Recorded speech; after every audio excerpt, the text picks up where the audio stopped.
Welcome everyone to this Force Friday. We're going to try something a little different today. We are going to take a look at some prior images that we've created and show you how they got there, right? How did we get to the end? Try to take you back to the beginning.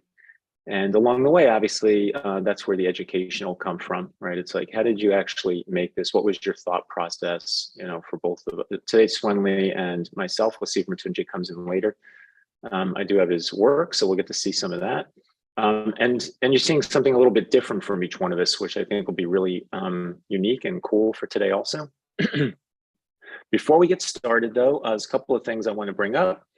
The first is obviously subscribe to the channel if you like what you're learning here, and please share that with your art friends. Hit the notification bell if you want to be notified about us coming on Fridays. Before the end of this year, we will start ramping up other types of YouTube videos. So I think it's really great to just hit the notification bell so you know. And last but not least, the big news I want to share here today is we are doing a sale. It ends next Wednesday, right? So we're doing a mentorship sale. For the 12 sessions, it's $400 off, and for 36, it's $1,000 off, right? That's a huge, huge savings. And I could tell you there's no better way to learn than one-on-one. I've been doing this now for about 7 years online, and I'm really impressed, I have to say, with how fast we are able to progress students efficiently and and personally through their education, right? So, and I think we're going to start bringing some of those students in. I want you to really see like what they're learning, right? What's been going on with them and how far their artwork has come in the time that they've been with us. So a lot more of that coming up. So yeah, I can't emphasize enough how important I think mentoring is. There's a lot of education out there, of course, a lot of free education, including this channel. But there's really going to be no better way for you to learn to become a better artist, no faster way to learn than mentorship. There just isn't, So come on in, Mattesi, Swenley and I are here. We're waiting for you guys to join so we can teach you, right? And yeah, check it out. So drawingforce.com, go to the mentorship page. And if you go for 12 session or 36, you type in these codes. The code is summer end 12 or summer end 36, and that will give you the discount. Okay. And if you have any questions, email me. It's just mike@drawingforce.com. Okay. All right. So, like I said, if you have any questions, email me. Other than that, let's get started. So we're going to begin today with Swenley. Let me get you control here. There you go. So Swenley's going to start us off, and then I'll go second, and then we'll end today with the work that Mattesi sent over. All right, Swenley, it's all yours. Yes, awesome, Mike. Thanks for the intro, and hope to see some of you guys in mentorship. Like Mike said, the fastest way to learn. I can testify of that. All right, so for this live stream, I would like to take you guys through a step-by-step of how I created this character design. Is usually how I work, especially when I'm creating stuff for myself. So let's jump right into it. So let's start here. So working from imagination, it doesn't come out of the blue. It doesn't come out of nowhere. The character that you see was really inspired by this particular reference. So I bought this model pack a while back on ArtStation, and I did like several gesture drawings. Now I even have one that I posted on Instagram that is a bit more like finished and designed. So it comes from things that the work from imagination is inspired by things that you see and interact with. And sometimes I see something, or I draw a particular pose or model, and certain ideas stick. Like I really liked the hat and the muscularity of the model, and of course the red pants really stand out. So and what happened next is I was just doing some very rough sketches. Sometimes in between mentorship sessions, I just sketch around, maybe to warm up. And I remember the model that I studied, and as you can see here, I did this very rough sketch, based on what I remembered. And of course, I made some changes. So I had the idea of making him a lot smaller, and I really like the hats, so I made it nice and big, and I made it cover his face. So there's a bit more like mystery to the character. And at this point, I didn't really plan on doing anything with it.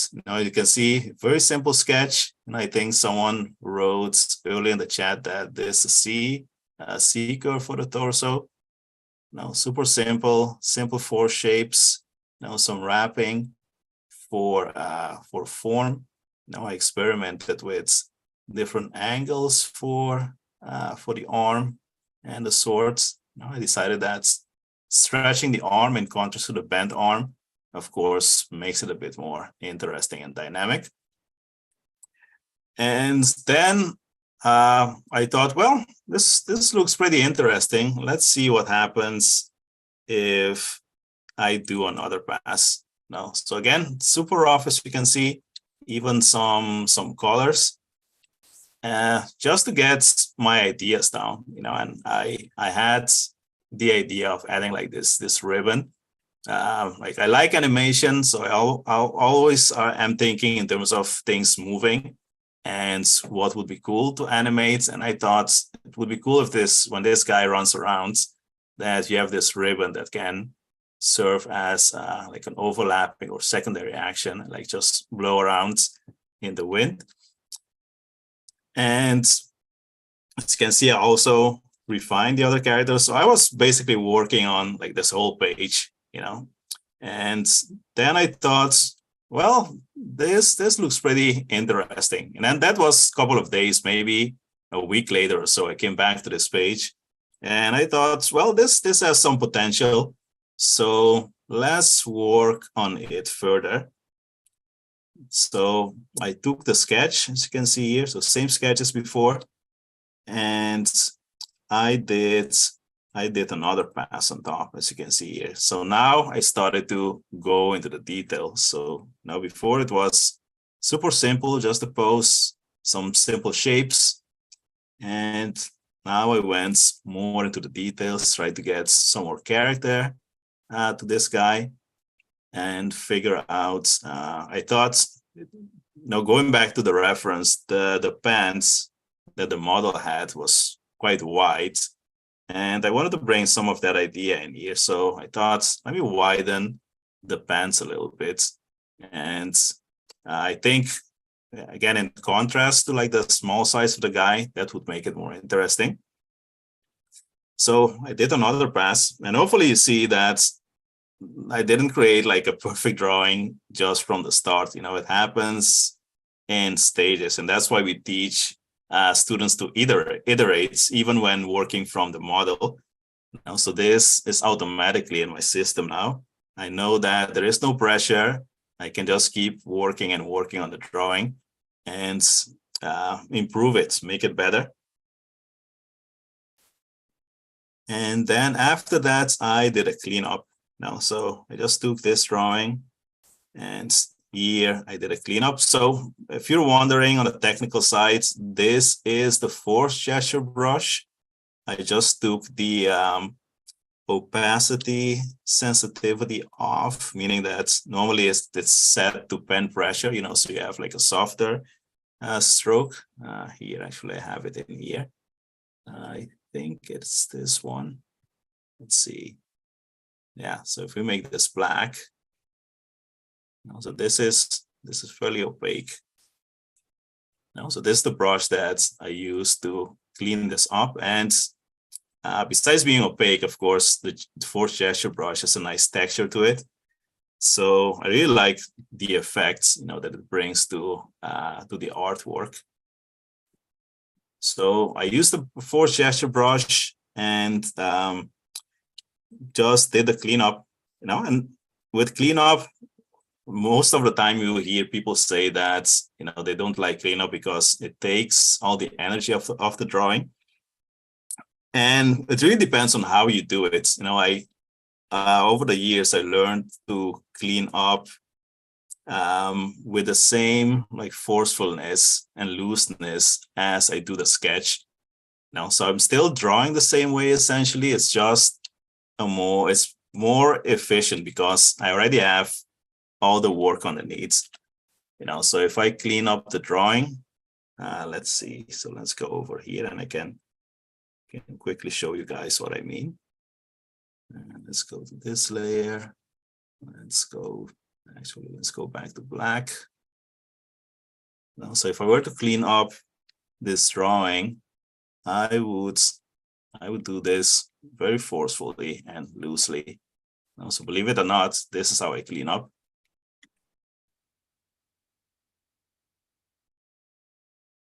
So long strokes, keep it fluid and forceful. And if you do it this way, you will be able to maintain the same amount of energy that you have in the sketch, And when I clean up, that is one of the times when I have my finger on the undo button. I'm using a Wacom, so there are express keys that you can set to. You can connect to like certain shortcuts, or like key combinations. So I have one set to undo, and I can quickly undo my strokes. So I usually give it a couple of tries, and if I don't like it, I just undo it and try it again. But the key is to stay loose and forceful with the strokes. I think what's interesting to note is that your ink lines are really almost exactly the same as the lines below, right? Because you're inking with force and you're drawing with force, and really it's the same thing. Just underneath, you had more time to, to adjust things and maybe get the construction more, accurate. But in the end, the force line is actually an awesome ink line. It's a very classic ink line. Yeah, I totally agree. And with force drawing, it really enables you to keep the energy all the way through, because like Mike said, you're still using the force line to clean up. So it wouldn't be stiff. If you're drawing with a force line, it will be, you will maintain like the looseness and the energy, even in the cleanup. And I think something also that we brought up in the past, be aware that cleanup doesn't mean that the line has to be like perfect and stiff. You can go a couple of times over the stroke. In fact, it's actually it actually ends up looking better, if your cleanup line is a bit loose as well. And many comic book artists work like this. So I would say some of the best comic book artists clean up like that. If you really zoom in on the line, you will notice that it's not as perfect as you might think it is. It's not a stiff process. It's still energetic.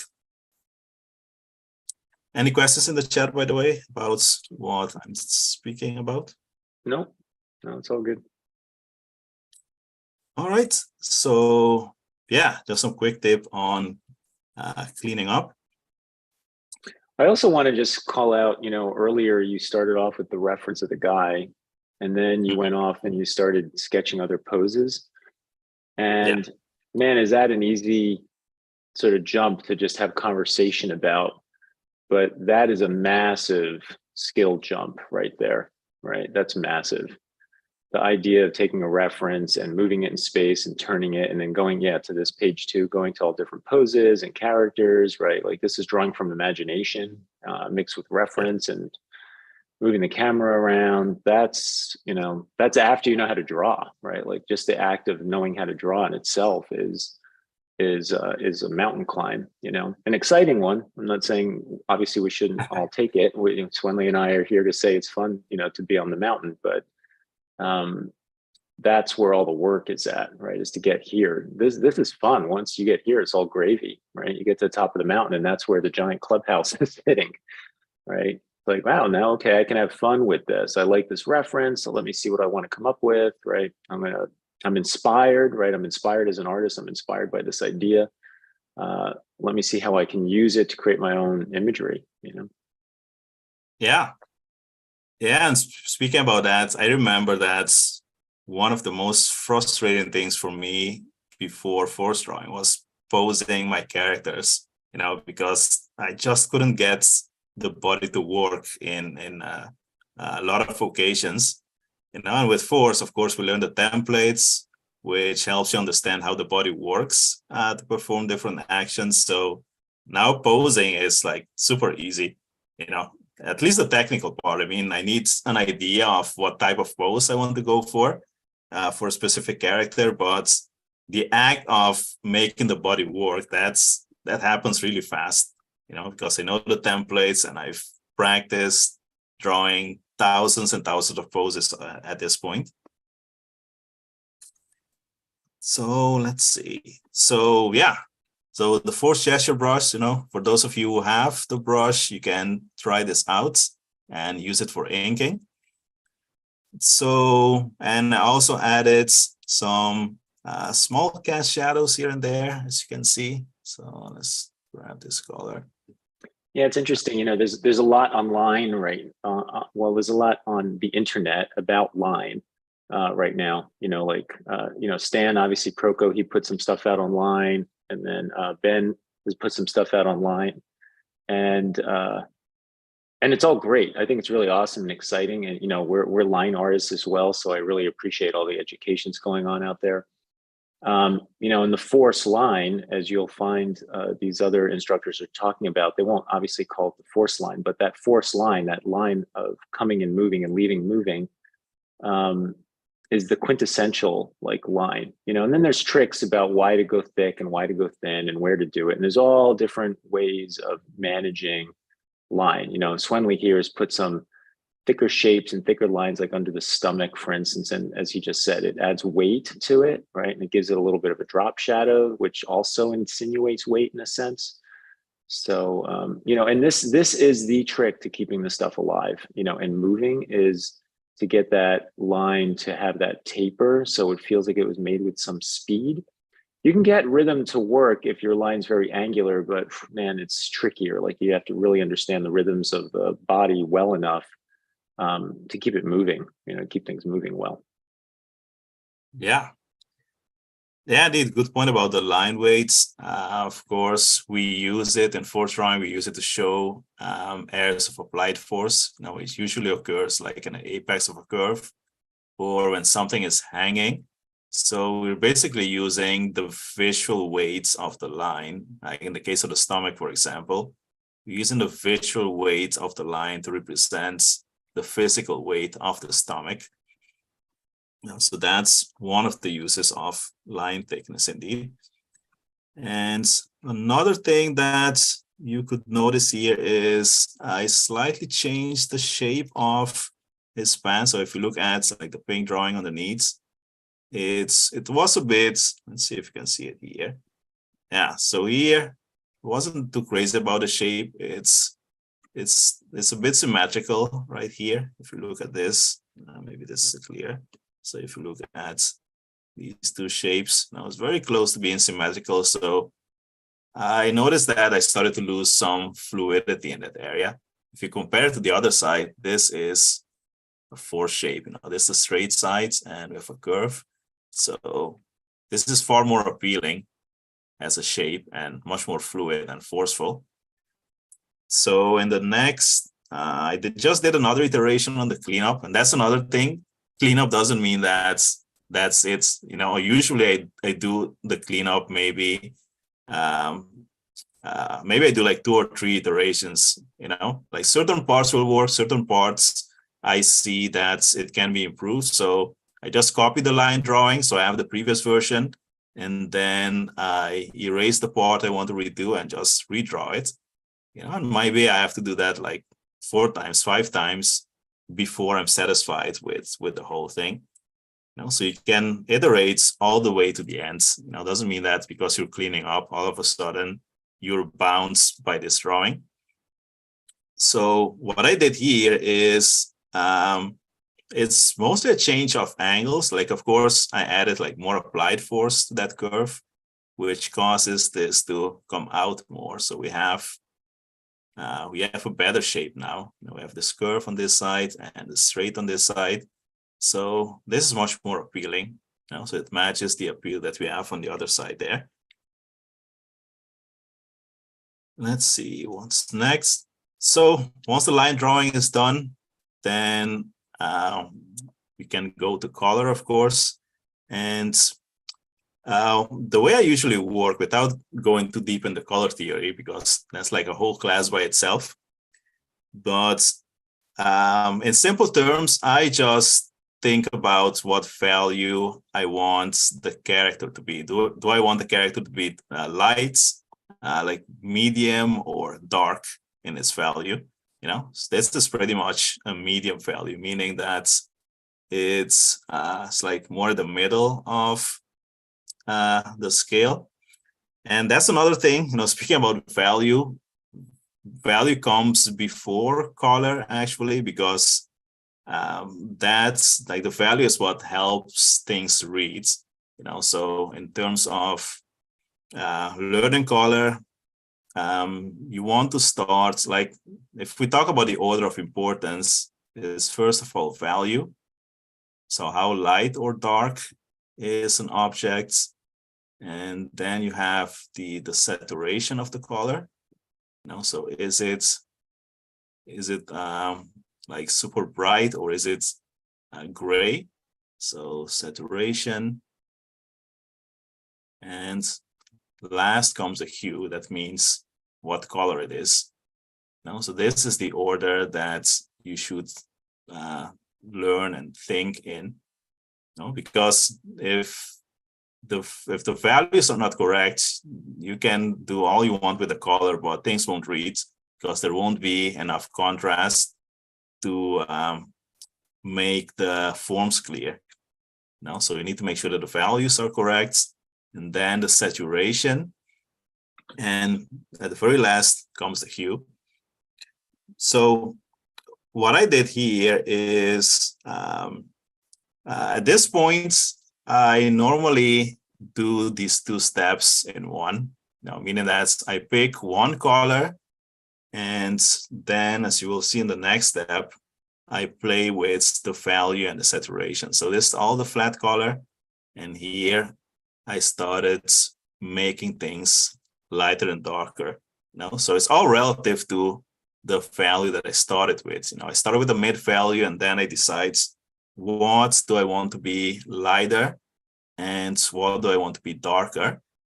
And of course, you want the highest contrast of light and dark around your focal points. In this case, I wanted the focal point to be here, the guy's face.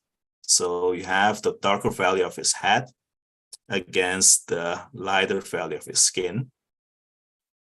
And as you can also see, probably you don't need much. I think as a beginner, it's easy to want to get like the whole value scale in here, but you just need some subtle changes in order for things to read. So it's better to start subtle, and then you bump up the contrast where necessary.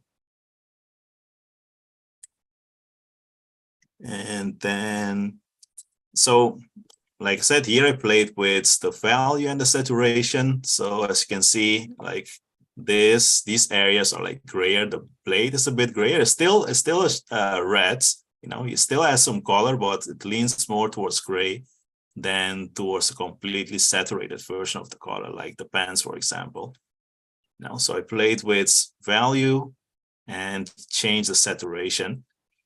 So the image should work at this level already, and this also goes if you're doing like a painting.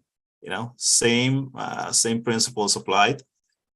So it must read well in value and in saturation, and once that is done, then we can go to the color. And here again, I just added some oranges. Not much. I added some orange here and here at the blades.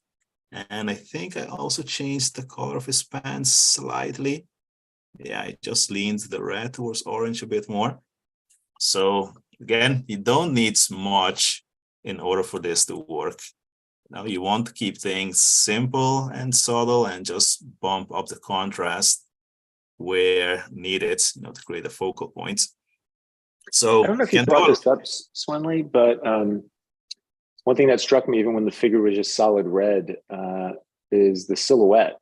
I think you put a lot of effort, obviously, in the silhouette of this. To see that in the drawing, and once you have a tone, or in this case, this solid red, you can see that you strategically put the fist in that box between the bicep, the chin, the pecs, and the leg. And look at how the sword goes into the negative space behind. Yeah, there you go. That sword goes behind the negative space of the hat and underneath the ponytail, basically, of the hat. Right, Yeah. like it's all there, right? Which is pretty cool. Yeah, that's a good point that I forgot to mention. Indeed, we want the pose to retain silhouette. So notice that if we zoom out, we can still see what's going on. So we have very clear puzzle pieces of positive shape, which is the shape of the object, in this case, the character, and negative shape, which is the shape around the object. Also, you want both to read clearly. Yeah, so good point indeed. So yeah, you don't need many colors, guys. You can do a lot with even one or two colors, and that's a good way to practice. Start with less instead of wanting to throw the whole color palette in the character.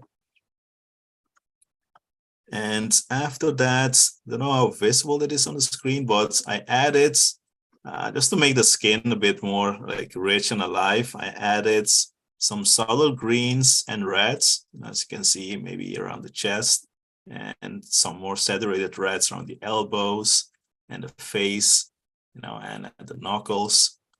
And on the foot as well, maybe here it's a bit more visible right there. So here, if I turn it off and on. Yeah, so just another touch to make the colors a bit more rich and alive. And then I added the shadow shapes, still using the same brush, the force gesture brush that I use for inking, and now using for the shadow shapes. For the shadow shapes, two things are important. First of all, you want to decide your light source.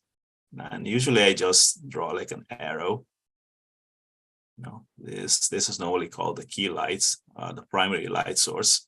And it's coming from this side, as you can see. So I draw the arrow, and then I can keep checking which planes of the form the light is going to hit.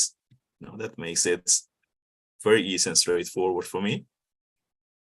And as for the shadow shapes themselves, you want to design the shapes just like you do with the shapes of the character, meaning I wouldn't want to go in there and make the shape of the shadow perfectly parallel to the outline. This is going to look very stiff. So just like you design the shapes of the silhouettes using straights and curves to create an appealing shape, you want to do the same with the shadow shapes. So you basically take the shape rules all the way to the shadows, and even the highlights. If you add the highlights, just want to design those to be forceful and fluid as well. And we're almost at the end. So here I just use the gradient tool to add a bit more light. Now you can see it just becomes a bit lighter. And I went in and manually painted some highlights on the ribbon right here and some highlights on the sword. And again, the value is still very close to the base value that I started with. Now, if I bump this up too much, then the eye is going to be attracted to the sword, and I want the focal point to remain here. So I have to control my values to make that read the way I want it to read. Last but not least, I added some backgrounds like effects with the brush strokes. Now I really like the texture again of the force brush, so I just made it bigger and use that. This one is a standout one, meaning that it's set to the opacity is set to pen pressure, so it's a bit softer. It's not as opaque as the one I drew with.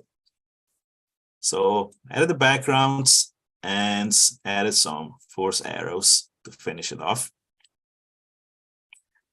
All right, hopefully this was helpful. Any questions, Mike, by the way? No, I've been fielding everything. Dyston said he loved your character design. Yeah, thanks you, Dyston. All right, it's all yours, Mike. All righty. Let's see, let's head over to Photoshop.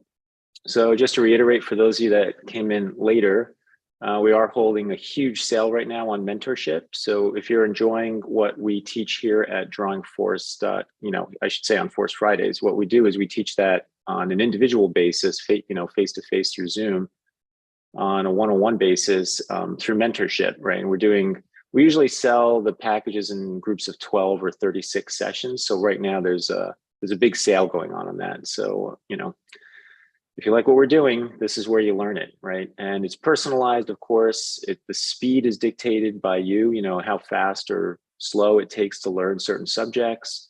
And, we move forward when we feel like you're ready to move forward. So, and make sure that you really understand what you're doing. There's a lot of great education out there for free, obviously online, but I think it's another thing to actually have somebody guide you through it in the right order.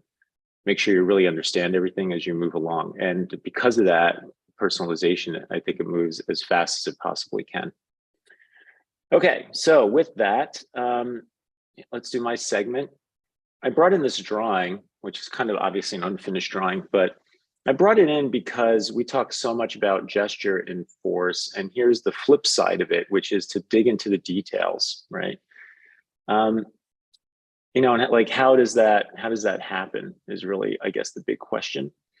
And what I'm here to share with you, this is kind of a little bit of a brain splitter, is to me, drawing the details of the figure are no different than drawing the gesture of the figure, that it's still about rhythms and forces and how they connect to one another. It's just that we're in a more zoomed in pass of that, right? So this is how I see it, right? So here's our model. And you can see there's my drawing underneath the black figure drawing. So this is from a mentorship session, by the way. And you'll see, I was telling the student here, the pectoralis, right? The energy of the pec, like stretching and pulling down to its corner, may as well be the back of another pose, right? Of another model pose, right? That's all sweeping down over there. It's coming up over the shoulder over here, and then it's sweeping down into the bottom of the tricep, right here. I'll put another layer on top of this. Right, so the force of this is going like this, right, down here, which is the bottom of the chest. So that's all going this way. And then, it's driving up this way all the way to the shoulder, which is here. And then that reverses itself down into the bottom of the arm, right? So here's still the big picture of this. Where'd you go? Of this, you see? So here's that drawing again. Here, let's move this over here. Right, like so. What do I want to do? Oh yeah. So this is the idea of how this pulls over here, right? And all this energy, I was saying, hey, this is pulling across the guy's chest like so. So that takes me into the deltoid, which I drew as his, you'll notice here, as like his lower back and his bum. And then this swept down here like this, into his tricep, which I drew as his closer leg, right? And that's the thing I want you to be aware of, is this is still about me trying to find rhythms, right? I'm trying to understand this to this to this, right? Which could be a gesture drawing. So the system, the thing to comprehend here is the system moving from big to small is the same thing, right? It's almost like the sort of Russian wooden dolls, that go inside of one another, right? It's like there's a big idea, there's medium ideas, and then there's small ideas, and they're all working together, one within another, right? I'm forgetting the word for that, but they're locked into one another, right? They branch down into one another with still the same concepts. So when you try to go in there and you start drawing these details, there's no reason to not have the capacity to do so in the same manner, right? In the same manner as you are with your figure drawing, right? So let's do that. I'll do a quick pass on this again. All right, let's do it over here. Just demo this a little bit. All right, so we've got our page here. Right, and I'm looking at his chest. Here, let's try to zoom in a little bit. Right, so there's lots of great force going on in his body too. Now, a metaphor that I've used for this in the past is the zooming in to me is like going on vacation, right? The model here is like a country, right? Let's say he's Italy, right? And I'm gonna like fly in on Italy, and the path of force in his body is like the rail system, right? So that's the rhythm. So it's like, here's his arm, right? His arm goes from his lower arm, his lower arm to his upper arm to his shoulder, pulls across his body, right? Like so to that peak in his rib cage over here, right? And it sweeps down. And so this is the rail system, right? This is the rail system. This is how it flows. But I want to investigate like this region, right? I want to go over here. So now I'm zoom in on that region, right? I'm like, okay, I want to go here, you see? So, here we can do it digitally, we can do it. I can actually zoom in. But when you're in a room with a real model, that effort is put on you. You have to kind of mentally zoom in without like getting up and drawing the model more closely. So that's the manual zoom, right? Is to walk up. Instead, you're having to zoom in your mind, right? And this is something I would teach students to do when we were in classrooms, right? So I understand this rail system. So the key thing I want you to be aware of here is if I'm going to zoom in on this region, I want to know like, where does that rail either come in or out on either end, right? It's like, here's an entrance or an exit, and here's an entrance or an exit. Let's just say for argument's sake, I'm coming in this way. I'm going through this town in this region, and I'm going to exit over here, right? And I want to look around. I want to investigate. I want to try the pizza and try different gelato out, right? Like I'm in this area. But I want to know how to travel, right? Once I get in here, you can almost say these are like the streets through the neighborhood, right? Like how does this all connect, right? And then again, how did I come in and how did I come out, right? Any questions so far? No? Okay. So let's do this, right? Let's do this a little more sincerely here, a little bigger. But I want you to be aware, when I go into that region, I know what's going on. That's my point here. So I understand the big picture, right? So I might say, I want this shoulder, right? I can see his deltoid right here, and I can feel the pull to, let's say, his sternum, right? It's like right here.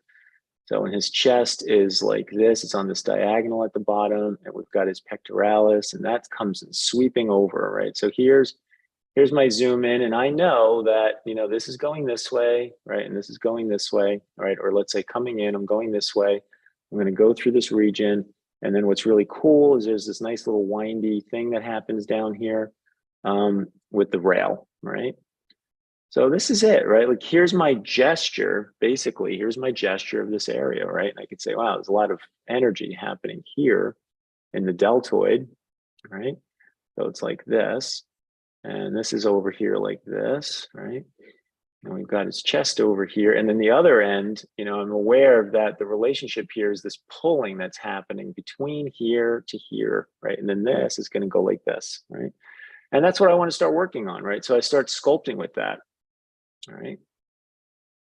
Start saying, all right, let me really start to get in here, all right? How are we doing on the chat there? Any questions or anything? No, so good. Okay.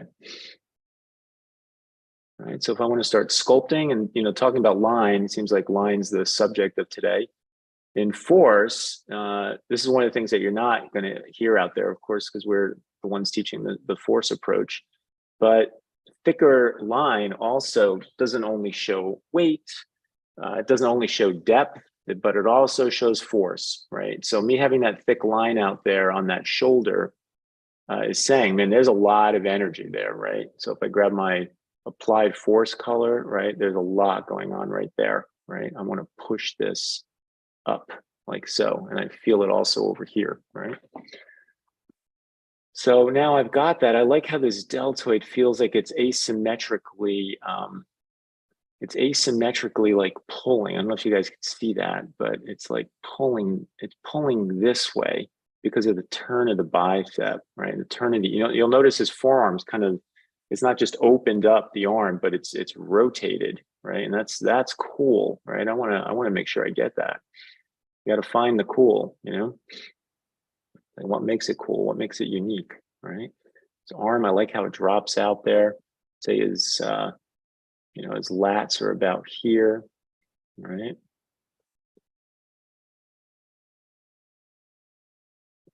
Now I'm going to go in, I can start sculpting a little bit here. Whoops, let's grab that there. All right, so I want to think of that pulling. So I want to get form to happen along with direction. All right, this is stuff you always hear Rotunjay talk about because he just loves doing this, right? Like sculpting, sculpting, sculpting. I'm not sculpting for line. I mean, for light and shadow. I could just want to right now. I think for my segment, I just want to show you guys this idea, of how to go into the journey, right? You can see I'm trying to sculpt roundness out of this, right? Trying to get that to fall into place. I want to feel some of the pull going on in here. So I got some of that line, but I also want to feel that asymmetrical pull happening, right? What I feel is going over like this.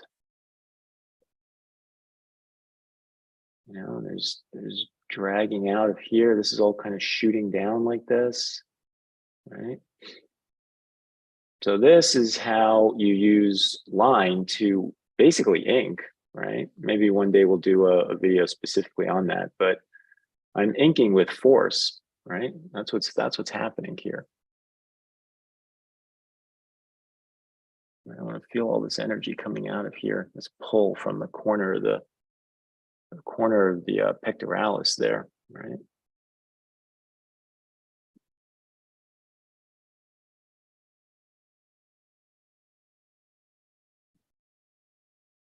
Let's see, we got his trapezius over here.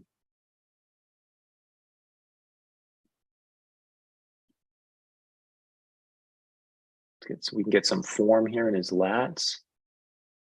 So, the challenge, the technical challenge, the skill challenge here, the thing you need to know is not only force and being able to see clearly, but form, right? Like I know that this bicep that I drew here, to be more simple, it's coming out, right? It's coming out, and his chest and his body is going like this, right? So that's like, I'm aware of that, right? I'm aware of the fact that that arm is coming out, right?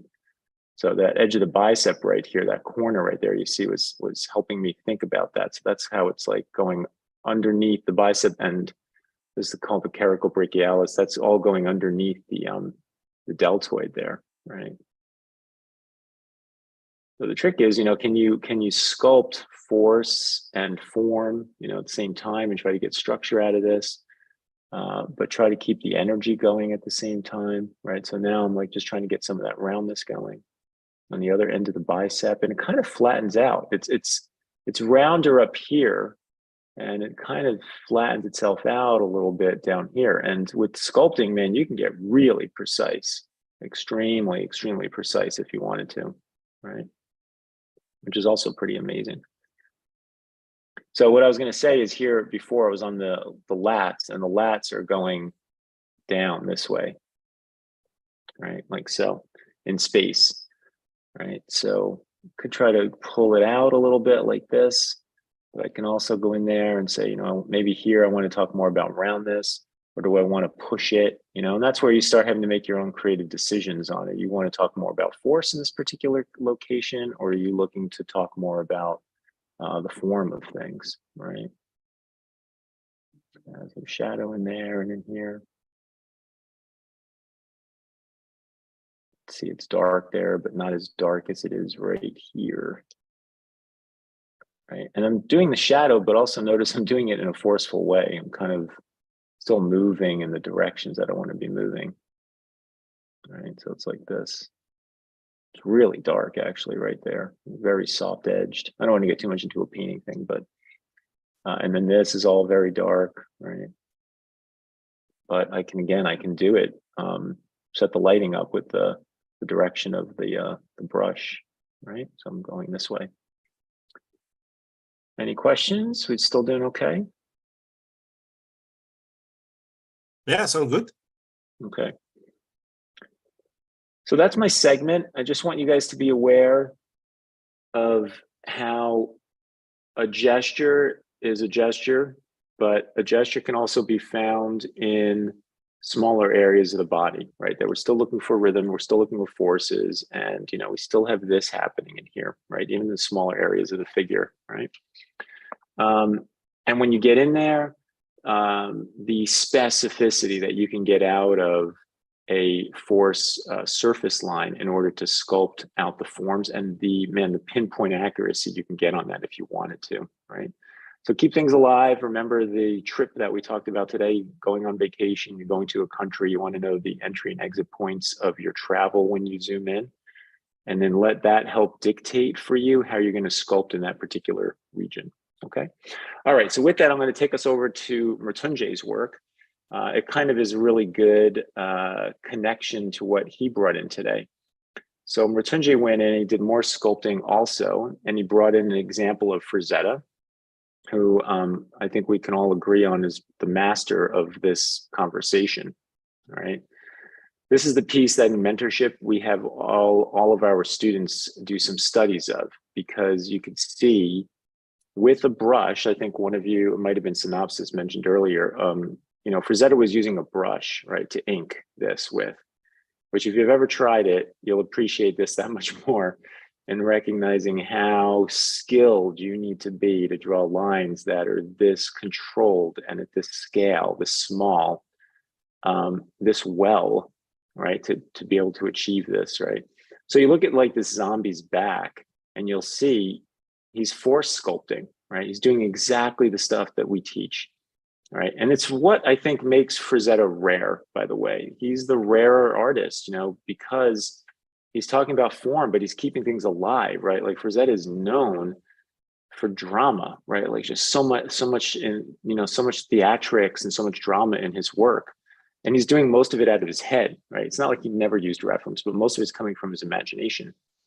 And you could see how the line is pointing us through the travel, right? So we're back to Italy, right? Frazetta was Italian, right? So here we are.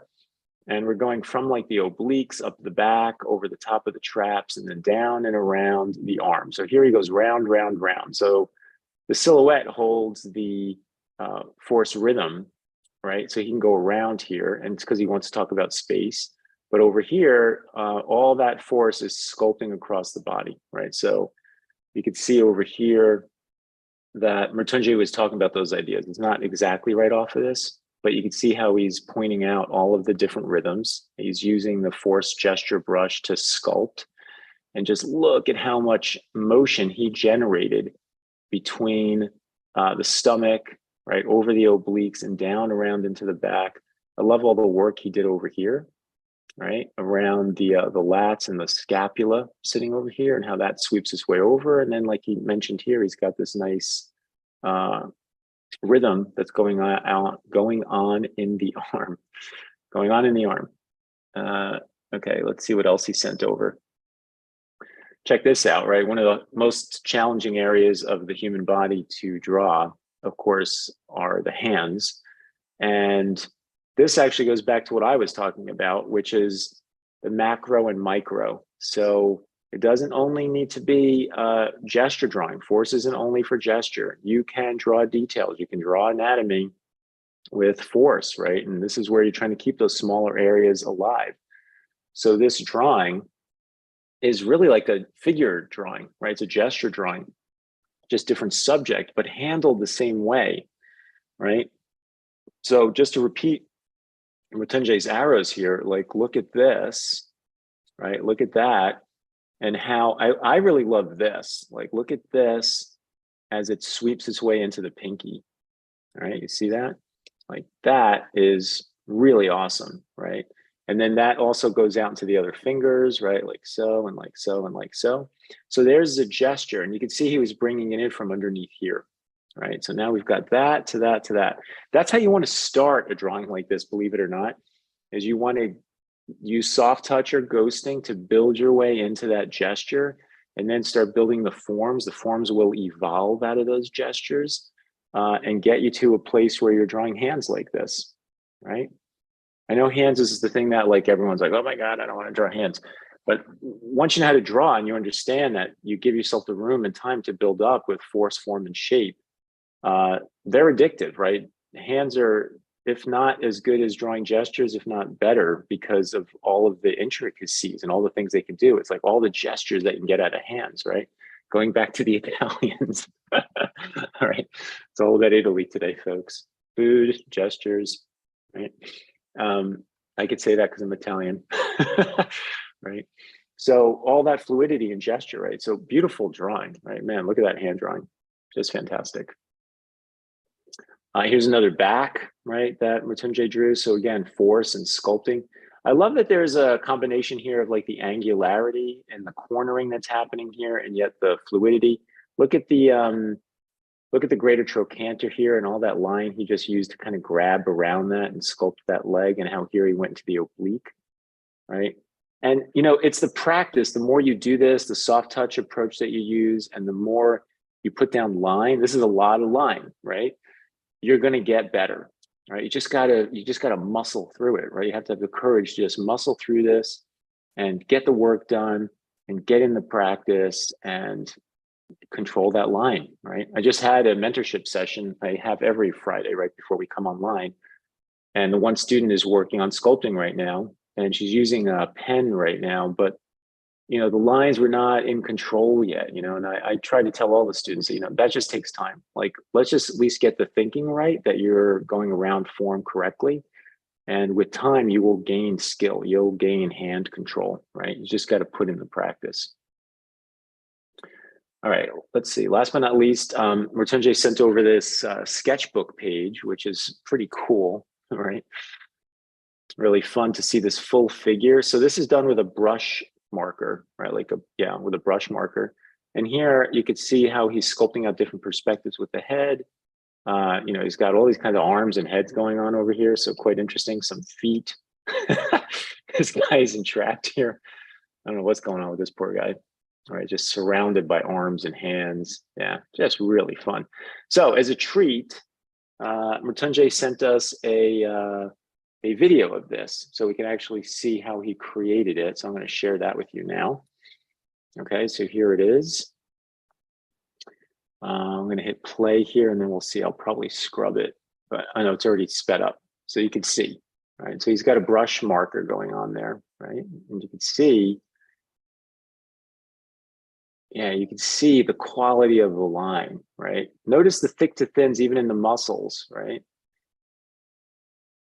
Yeah, beautifully drawn, right? Great line. Look at the exterior line is a little on the thicker side. The interiors are a little thinner, and then the sculpting is even thinner, right? Like no accident. He's making all these conscious decisions as he goes, right?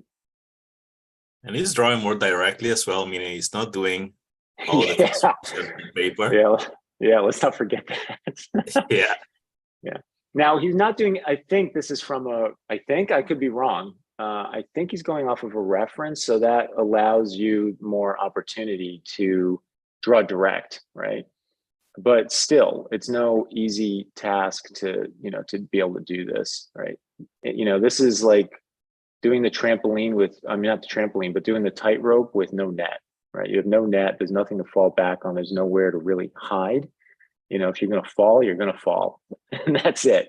You won't get hurt, but if you fall, you fall. The drawing fails, you know, right? So here he is, like trying to sculpt his way through all of this. Yeah, it's pretty mesmerizing, I think, to watch. I'm gonna have to pull out my brush pen, start playing around with this more. Let's see, any questions? Some changes from, yeah, different planet. Holding a brush, ink from a distance, and practice using my entire arm.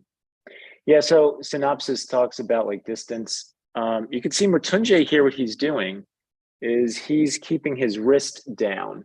So he's drawing from the wrist up to his fingers, right? Because it's a smaller drawing. You can see the scale of the drawing compared to the size of his hand, right? And how much movement there is. So there's not a lot of movement in this. So you can put your wrist on the ground. The bigger the drawing, the more you have to move up your own anatomy up to the shoulder, right? So when we work on like 18 by 24 paper, we're usually drawing from the shoulder to do so, right?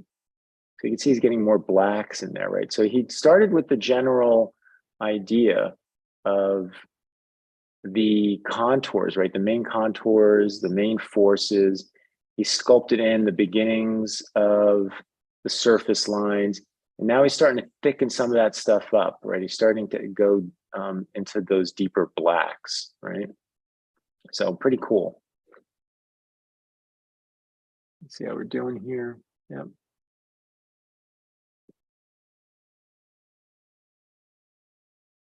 Yeah, you can see this is all done with, like I said, a brush marker. It looks like one of those sort of Japanese style ones that has like a huge container of the ink, you know, at the top end. You know, and that is like a brush, you know, a hair tip. So, you know, you can get really good refined line like you see Mrityunjay doing here. The variation in line is kind of exciting to see, just purely the contrast of the line itself and thick to thin makes it really fun. And that's, you know, he's inking with that, right? So he's getting those big blobs of black like underneath the arm, right? Yeah, this can, so Seth was asking, can this be considered force rendering? Most definitely. Yeah, this would be one way to render, right? And it's like inking, right? It's honestly like comic book inking, right? Except you're doing it in a forceful way, which even in the world of comics, I have to say is pretty rare. Most inkers and pencilers in the comic book industry, they work towards form only. And what Mrityunjay is doing is a little more like Frazetta, which is to say I'm going to sculpt form, but with the intention of force driving it, right? Don said, this is what I try to do with my brush pen. No underdrawing, but only 1/8 the speed. Yeah. Well, and this is sped up a little bit, but Mrityunjay does draw very quickly. Yeah, synopsis wrote down. Yeah, there's different names for the different ways that you hold it. I usually call it underhand and overhand. Yeah, underhand and overhand, exactly. Yeah, they're written down. All right, so we're about to close up here. Again, I want to reiterate the idea of we are doing this sale, right? And if you're liking what you're learning over here on our YouTube channel, then please come on over to drawingforce.com. That's where we really have the opportunity to teach you guys what you saw Mrityunjay, Swenley, and myself come in with today.